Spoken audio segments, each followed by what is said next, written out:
आप सभी लोगों का स्वागत है इंस्टीट्यूशनल इन्वेस्टर यूट्यूब चैनल में। अगर आप लोगों ने कल जो मैंने वीडियो डाला था उसको देखा होगा, तो एक चीज हमने आप लोगों को क्लियरली बोला था कि अगर मार्केट में बजट की वजह से कुछ भी डिसीजन ऑप्शन सेलर के खिलाफ आता है तो मार्केट में उथल पुथल देखने को मिल सकता है। और हुआ भी वही, ठीक है। मैंने बोला था कि अगर किसी भी वजह से ये जोन टूटता है तो यहाँ आने में वक्त नहीं लगेगा। और बिल्कुल वही चीज हुआ। और ये क्यों हुआ, इस इन चीजों को समझते हैं। देख लीजिए, बजट में क्या किया गया है। जो एसटीटी लगता है एफएनओ ट्रांजैक्शन में, एफएनओ में ट्रेड करने के लिए जो एसटीटी लगता है, वो एसटीटी को कहां तक इंक्रीज किया गया है। ये देखिए, पहले फ्यूचर्स में ट्रेड करने के लिए 0.0125% लगता था, लेकिन अब 0.02% लगेगा। और ऑप्शंस में ट्रेड करने के लिए 0.625% लगता था, लेकिन अब लगेगा 0.1%। ह्यूज जंप है, ह्यूज। और इसलिए मैं हमेशा आप लोगों को बोलता हूं कि आप लोग ऑप्शन से दूरी बना कर रखें, क्योंकि ऑप्शन में जितना पैसा आप इनकम करोगे इससे ज्यादा आपको देना पड़ेगा। अंत में आप लोगों के पास बचेगा कुछ भी नहीं है। और वैसे भी सेबी ने एक कंसल्टेशन पेपर निकाला है, और इसमें सभी कुछ ना कुछ तो लेके आएगा, क्योंकि शायद आ, हो सकता है कि वो एक्सपायरी, जितना भी एक्सपायरी है उसको घटा दे। तो उतली एक्सपायरी है उसको घटा दे, जो लॉट साइज है उसको इंक्रीज कर दे।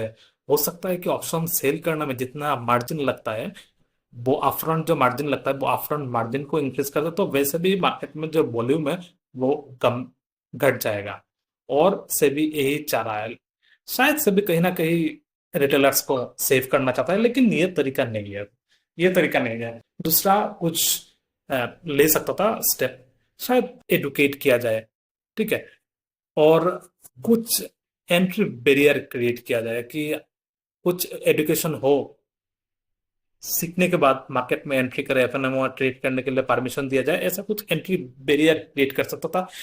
ऐसे इनकम को वैसे एफएनओ सेगमेंट में जो टैक्स लगता है इसको इंक्रीज किए बिना, ठीक है। तो ये मेरा व्यू है, गवर्नमेंट का व्यू अलग, गवर्नमेंट जाने।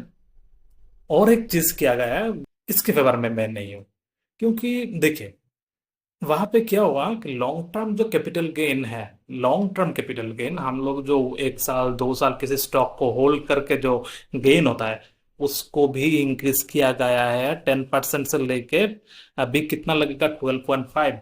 ये ये एकदम मेरे हिसाब से ये नाइंसाफी है गवर्नमेंट को। ये चीज को थोड़ा सा देखना चाहिए, क्योंकि यहाँ पे जितना भी लोग ट्रेड करते हैं, जितना भी लोग आते हैं, ये इन्वेस्टर, ये सट्टाबाज नहीं है, ठीक है। ये वो फ्रीक्वेंट ट्रेडर नहीं है जो लोग दिन में आता है 2-4 हजार लेके और 200-300 लेके निकल जाता है। यहाँ पे वो ट्रेडर नहीं आता है। यहाँ पे प्योरली इन्वेस्टर लोग होता है, और इन्वेस्टर को मद्देनजर गवर्नमेंट को यहाँ पे कुछ डिसीजन में चेंज करना चाहिए। क्योंकि ये ठीक है एफएनओ में टैक्स लगाया, ठीक है, क्योंकि हर कोई एफएनओ में ट्रेड नहीं करता है ना। क्योंकि मैं एफएनओ में ज्यादातर ट्रेड करता ही नहीं हूँ, मैं ज्यादातर इक्विटी में ट्रेड करता हूँ। और जो देखिए, short term capital gain tax है, short term capital gain tax है, इसमें पहले कितना लगता है, ये 15% था।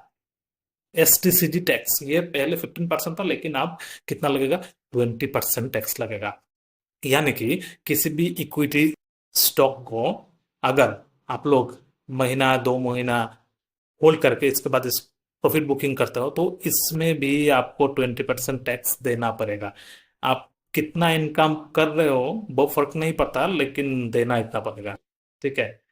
तो गवर्नमेंट ये कर सकता था, एफएनओ सेगमेंट में टैक्स लगाया, ठीक है, लेकिन इन चीजों को थोड़ा रिलैक्सेशन दे सकता था। गवर्नमेंट का डिसीजन है, गवर्नमेंट जाने। तो आप लोग सावधान रहिएगा, हो सके तो एफएनओ सेगमेंट में ट्रेड ना करें, क्योंकि बचेगा कुछ भी नहीं। और वैसे भी मैं हमेशा आप लोगों को बोलता रहता हूँ कि एफएनओ सेगमेंट में ट्रेड करना आगे जाके बहुत ही मुश्किल और कांटे भरा रास्ता हो सकता है, ठीक है। आप लोग मानो या ना मानो, ये आप लोगों का मर्जी। चलिए मैं एक चीज दिखा देता हूँ कि एक स्टॉक हमने आप लोगों को दिया था, उसको मैंने बोला भी था। कौन सा स्टॉक था उसको मैंने बोला था, ये मेरा पोर्टफोलियो में है। और मैंने आप लोगों को बोला था ये जो स्टॉक है इसको हमने लॉस रिकवरी बोल के वीडियो बना के डाला था, ठीक है, क्योंकि इस जोन के आसपास मैंने आप लोगों को बोला था कि यहाँ से इसको जाना ऊपर है, क्योंकि यहाँ पे जो पैसा है पंप किया गया है उसको ऊपर ही लेके जाएगा। आज के दिन बहुत बड़ा फॉल था, देखिए कितना बड़ा फॉल था।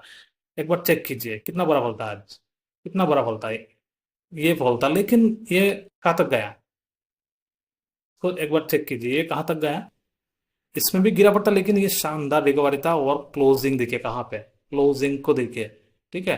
तो इसको मैंने होल्ड करके रखा है, और हमने आप लोगों को बोला भी है कि इसको जाना दूर है, आराम से होल्ड करें। मार्केट में वोलाटिलिटी पहले भी था, आगे भी रहेगा, लेकिन इन्वेस्टर हमेशा हमेशा अपने डिसीजन पे बने रहते हैं, और अपना डिसीजन में बने रहने के लिए आगे जाके रिवार्ड मिलता है, ठीक है। तो ये मेरा व्यू है, आप लोगों का व्यू हो सकता है, आप लोगों का डिसीजन के ऊपर डिपेंड करेगा। चलिए वीडियो को यहीं पे खत्म करते हैं। अगर वीडियो आप लोग का अच्छा लगा तो लाइक शेयर और सब्सक्राइब कर दीजिएगा। Thank you.